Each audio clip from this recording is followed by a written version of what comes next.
Rufus-tailed lark or finch lark pairs when breeding and is formed in small flocks with other larks during winter.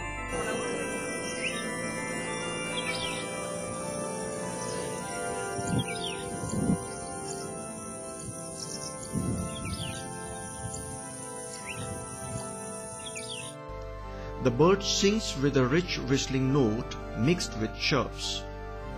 They sing on wing or perched either on wire as seen here or on earth mounds, stones or low bush.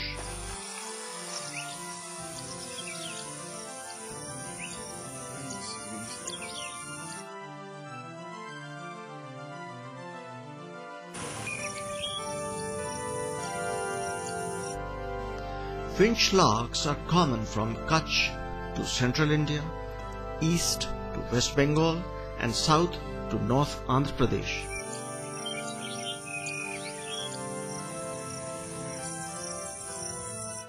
Its habitat is fallow ground, open riverside and cultivation areas.